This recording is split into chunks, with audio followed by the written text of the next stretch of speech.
My wife admitted she was in love with my brother at our wedding, left me humiliated in front of everyone. Now her family wants me to let them explore their connection on our honeymoon. I want to begin by saying that my older brother, Greg, has been my best friend for as long as I can remember. Growing up, he wasn't just a sibling, he was my guide, my protector, and my constant companion. From a young age, Greg took me under his wing, teaching me so many of the things that shaped who I am today. One of my earliest memories is of Greg teaching me how to ride a bike around the neighborhood.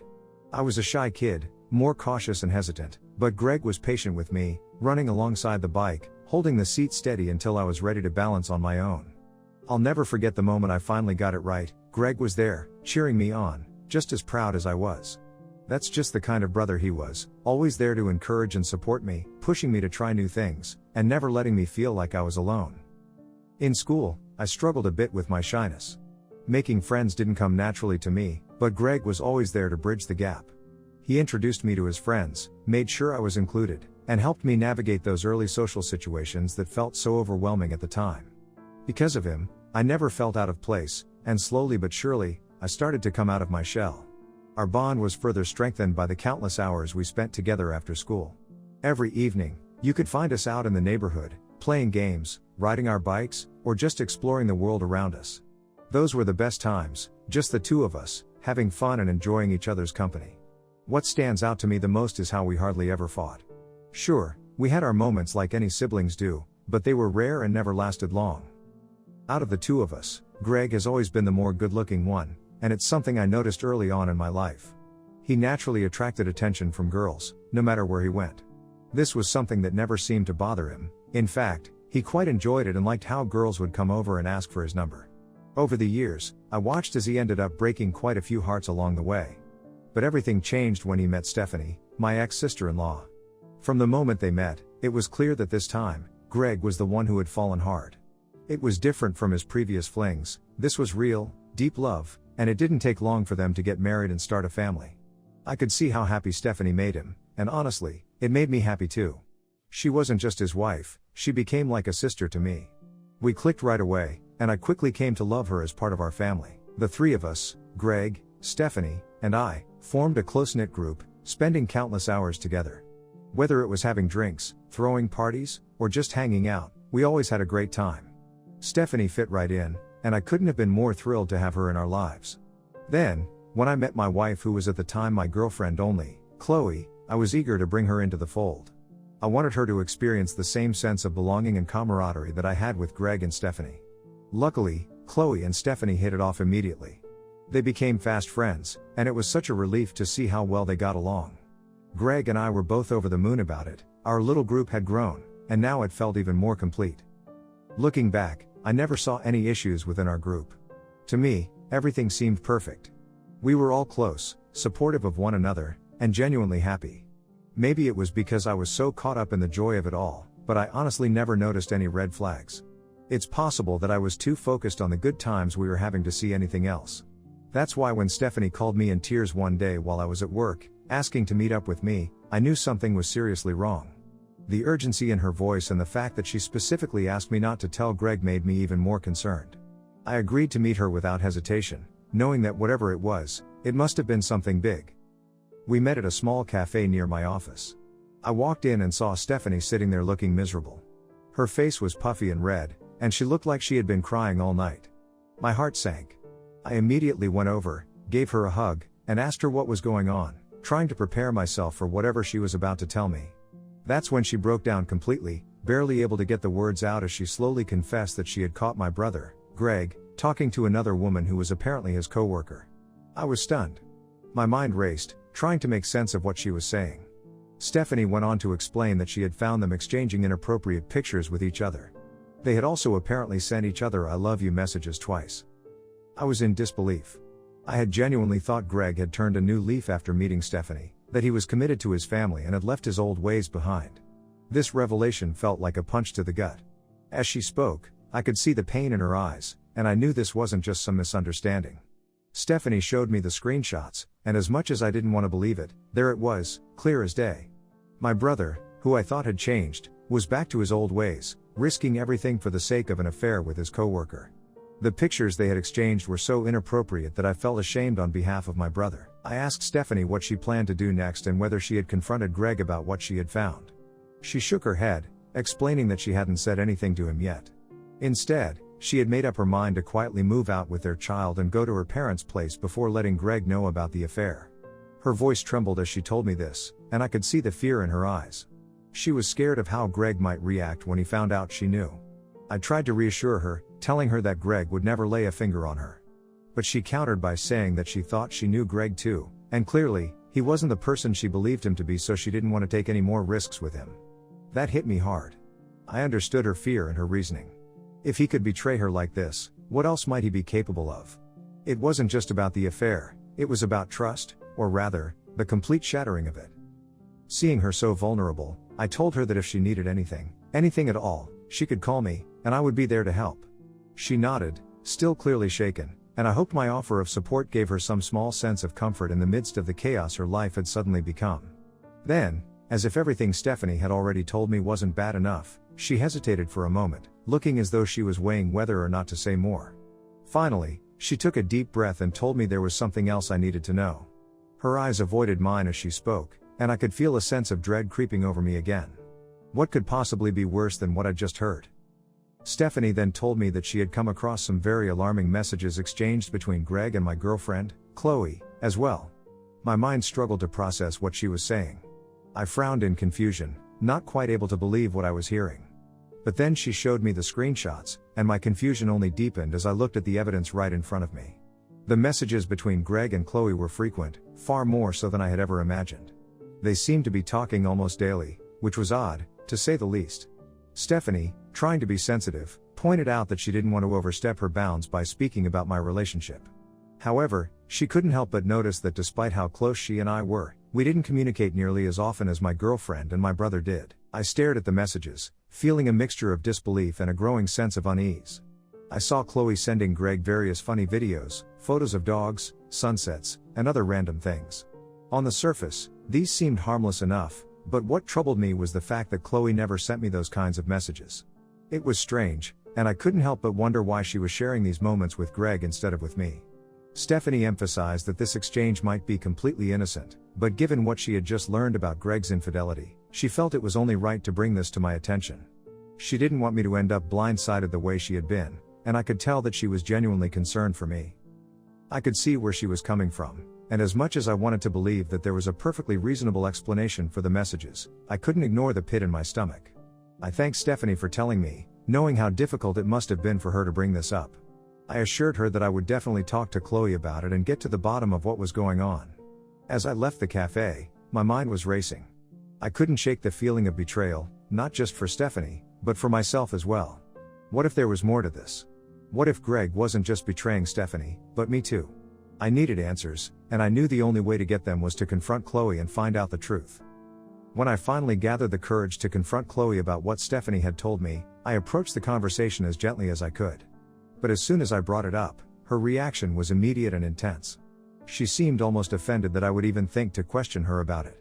She called the whole thing ridiculous, and before I could even get another word in, she shoved her phone into my hands, telling me that I could go through it if I really wanted to. The situation quickly escalated, and I found myself trying to calm her down, reassuring her that I did trust her. My intention wasn't to accuse her, but simply to understand why she was sharing these videos and photos with Greg and not with me. But instead of addressing my concerns, Chloe flipped the narrative. She argued that I never appreciated things like she did and that Greg and she had more in common when it came to those interests, hence she would text him about it. She went on to assure me that she saw Greg as a big brother, just like I did, and insisted that she would never cross any lines. The way she put it, it all sounded so reasonable, and in the heat of the moment, I started to feel guilty for even bringing it up. The last thing I wanted was to seem like I didn't trust her or that I was being paranoid. So, I ended up apologizing to her instead, feeling bad for having doubted her in the first place. But now, looking back on that conversation, I realized that Chloe was probably gaslighting me the entire time. I wish I hadn't let her talk me out of my instincts. I should have seen the red flags for what they were, but instead, I let myself be convinced that I was overreacting. If I had let myself believe the signs, maybe things would have turned out differently. Long story short, Greg and Stephanie's marriage ended in a nasty divorce. Despite the overwhelming evidence Stephanie had of his infidelity, Greg refused to admit any guilt. Instead of owning up to his mistakes, he chose to lash out, deflecting the blame entirely. He started telling anyone who would listen that Stephanie was just a gold digger who had married him for his looks and money, rather than acknowledging that he was the one who had destroyed their relationship. Whenever I tried to bring up the topic of why he had cheated in the first place, Greg would shut me down immediately. He would get angry and dismissive and would tell me that being married to the same person for years was boring and that I'd understand one day if I ever went through it myself. It was frustrating and disheartening to hear him talk like this about Stephanie. During the divorce proceedings, Greg lost almost half of his assets to Stephanie and was also ordered to pay child support. This only fueled his bitterness, and he spiraled further into his self-destructive habits. As a result, his behavior became even more increasingly erratic. He started drinking heavily, and most nights he would show up at my house, completely blacked out from alcohol, only to crash on my couch. He would often tell me how much he hated sleeping alone in that big house, the same house that once felt like a home when he was with Stephanie and their child. Now, it was just a hollow reminder of everything he had lost due to his own foolishness. I wanted to help him see the truth, to encourage him to take responsibility, but he was too deep in his own bitterness and regret to listen. All I could do was continue to be there for him, even as I watched him struggle with the fallout of his decisions. The divorce really changed Greg in ways that I never could have anticipated. He was never the same after that. His behavior became increasingly reckless and self-destructive. He started sleeping around much more, and skipping work, and whenever we were out in public, he would openly ogle women without any shame. What really started to bother me, though, was that he would sometimes almost unconsciously flirt with my girlfriend, Chloe, right in front of my face. At first, I tried to brush it off since Greg had always been a bit of a flirt. I convinced myself that this was just a phase he was going through as he dealt with the fallout from his divorce. But the more I observed, I started to notice how Chloe would blush during their conversations, giggling like a schoolgirl whenever Greg made a comment or joked with her. I knew my brother well. I was absolutely certain he would never cross the line with my girlfriend. That was something I felt I could trust him on completely. However, I couldn't shake the feeling that Chloe's reactions to him were more than just friendly. She seemed almost giddy around him, and it started to gnaw at me. I decided that I couldn't just sit on these feelings any longer, so I had another conversation with Chloe. This time, I was more direct. I told her that if she continued to behave inappropriately around Greg, I would have no choice but to break up with her. I made it clear that my brother would never betray me, so if there was going to be a problem, it would be between her and me. I wasn't going to let her actions create a rift between me and Greg. My words seemed to scare her, and she immediately apologized. She told me that she never realized her behavior around Greg was inappropriate and promised that she would be more careful in the future. Chloe assured me that she had never meant to make me feel uncomfortable or disrespected, and she seemed genuinely remorseful. At the time, her apology eased my worries somewhat, and I wanted to believe that things would go back to normal. To her credit, after our conversation, Chloe did make a noticeable effort to reduce her interactions with Greg. She no longer engaged in one-on-one banter with him, and I could see that she was genuinely trying to respect the boundaries I had set. I appreciated her efforts, and over time, our relationship began to improve. The tension that had built up between us slowly dissipated, and I started to feel more confident about where we were heading. Earlier this year, when I proposed to Chloe, I believed it was the right decision for both of us. We had been together for a long time, and marriage seemed like the natural next step. Chloe had no hesitation in saying yes to my proposal. We started planning our wedding, and while I was excited about our future together, I did notice a few things that were odd. Throughout the wedding preparations, Chloe was always more subdued than usual. She didn't display the enthusiasm that I thought brides usually would for their big day. I tried not to overthink it at first, chalking it up to her being an overthinker by nature. Still, her lack of excitement during the wedding planning lingered in the back of my mind, and I brought it up with her a few times. Each time, she reassured me that everything was fine, insisting that there was nothing to worry about and that she was just dealing with the usual pre-wedding jitters. However, there were moments when I found Chloe alone in the bathroom, crying. When I asked her about it, she would dismiss it, saying that the stress of planning the wedding was getting to her, but that she was okay. Her explanations never quite satisfied me, but I didn't push too hard, wanting to believe that she was just overwhelmed by everything that comes with being a bride. Meanwhile, my brother, Greg, was incredibly supportive of my upcoming wedding. He seemed genuinely happy for me and went out of his way to make sure everything was perfect for my big day. He even organized a grand bachelor party for me that he paid for, insisting that I needed to enjoy my last night as a single guy. We had a great time with our friends. Yesterday, I arrived at the wedding venue feeling confident that everything would go smoothly. I had been told that Chloe had arrived earlier and was in the bridal suite getting ready with her bridesmaids, so I didn't have any reason to worry. Greg, our friends, and I got dressed for the ceremony, and my parents came by to congratulate me. They were overjoyed that I was finally getting married, and seeing how happy everyone was for me added to the excitement of the day. The wedding itself went off without a hitch. When I saw Chloe for the first time in her wedding gown, walking towards me down the aisle, it felt like a dream. She looked absolutely stunning, and I could hardly believe that this beautiful woman was about to become my wife. It was a moment I'll never forget, and I was overwhelmed with emotion as we exchanged our vows. After the ceremony, the celebration moved to the reception, and the party was in full swing. Chloe was smiling, but something about her smile seemed a bit off, almost as if it were forced. I couldn't shake the feeling that something was bothering her, so I kept checking in on her periodically while also mingling with our guests. Every time I asked if she was okay, she assured me that she was fine, but I couldn't help but notice her tension. In the middle of the celebration, Greg clinked his glass to get everyone's attention.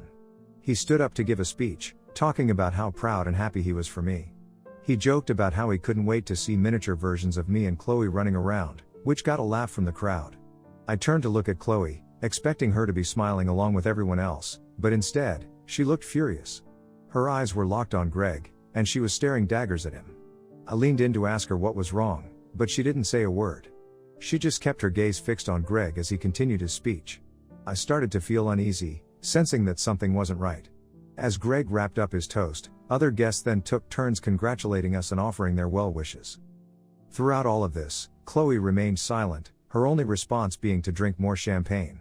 I knew she was a light drinker, and seeing her down glass after glass made me even more concerned. As the night went on, Chloe's father took the microphone to say a few words. He spoke warmly about how happy he was for us and how grateful he was to have me as his son-in-law. His words were kind and heartfelt, and I smiled, raising my glass in a toast.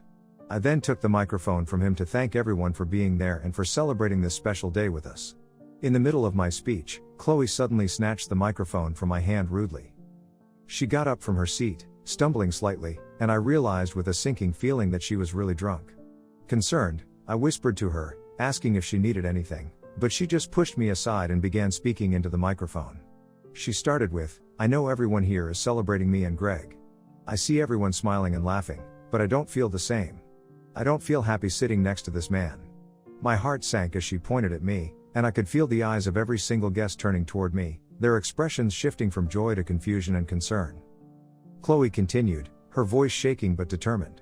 "For years, I have kept my mouth shut and hidden my feelings because I was told it was wrong for me to feel this way, but I can't keep up this act any longer." I was stunned, as were the rest of the guests, who looked around at each other, clearly unsure of what was happening. Then, Chloe turned to Greg, and what she said next felt like a knife to the heart. "I have been in love with Greg for years," she announced, her voice raw with emotion. "Even though I feel ashamed about it, I can't hide my love for him any longer." I turned to look at Greg, hoping this was some kind of sick joke, but the expression on his face was one of pure shock, mirroring my own disbelief. Chloe wasn't finished. She then turned to me to declare, "I am sorry, but I married you only as a consolation prize because I knew I could never have Greg." My mind was racing, trying to make sense of what was happening, but all I could feel was a deep, overwhelming sense of betrayal.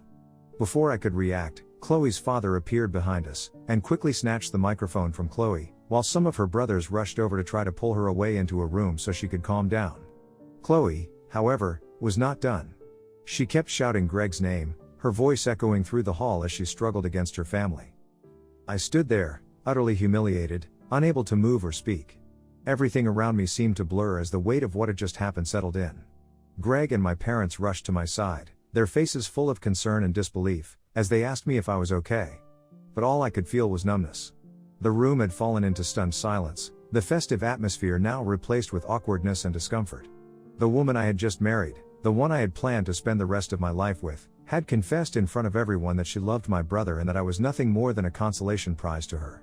It felt like my world had come crashing down around me on what was supposed to be the happiest day of my life. I immediately made the decision to call off the marriage right then and there. I announced in front of the shocked guests that I would be ending things with Chloe after what she had just confessed and would be canceling our honeymoon. I apologized to everyone for the scene, my voice shaking with a mix of anger, betrayal, and sadness. I couldn't bear to stay at the venue any longer, so I walked out and headed straight to the nearest bar. There, I drank heavily, trying to drown out the crushing weight of everything that had just happened. I woke up today nursing a brutal headache and found my phone flooded with missed calls and text messages from my family. My family, including Greg, had been trying to get in contact with me all night. They have expressed their concern and support for my decision to divorce Chloe. However, Chloe's family has a different perspective. Her father and brothers have tried to reach out to me, urging me to hear Chloe out and suggesting that her confession at the wedding was a fluke and that she was just too drunk. They are pushing for a chance to talk things over and to reconsider my decision to divorce her, but the messages from Chloe's mother have me reeling. Her mother has argued that as much as she is embarrassed after what her daughter has done, she believes that Chloe's confession wouldn't have happened if there wasn't some truth to it, suggesting that my wife's feelings for Greg are genuine. What is more shocking is that she even has the audacity to suggest that I should give Chloe and Greg a chance by allowing them to go on the honeymoon I had booked so that they both can see if there is a real connection between them. I almost want to vomit after reading this message. Am I the a-hole if I proceed with divorce from Chloe? Update 1. I've received a lot of messages and comments regarding this situation, so I want to clarify a few things to address all of your doubts. First, no, my brother hasn't betrayed me. If he had been involved in anything inappropriate with Chloe, she would have definitely mentioned it at the wedding. This situation is clearly one-sided. It's Chloe who has feelings for my brother, and my brother has clearly never reciprocated. Secondly, I've spoken with Greg as well regarding this, and he has expressed deep remorse for everything that's happened. He has assured me repeatedly that he would never betray me like this. Yes, I'm aware of his past infidelity with his ex-wife, which is a serious concern, but I know he would never do this to me in a million years. Update 2. A few days after the fiasco, I finally had a chance to have a conversation with Chloe alone. She looked utterly miserable when we met, her face streaked with tears. I tried to remain composed in front of her and firmly told her that I was moving forward with the divorce and that there was nothing that she could say or do to change my mind. Chloe nodded in understanding and apologized repeatedly, expressing regret for calling me a consolation prize. However, she never once apologized for her declaration of love for Greg. Instead, she admitted that she had developed feelings for my brother over the years but knew that even if she had confessed to him, he would have never crossed the line. Hence, to stay close to him, she continued to maintain a relationship with me.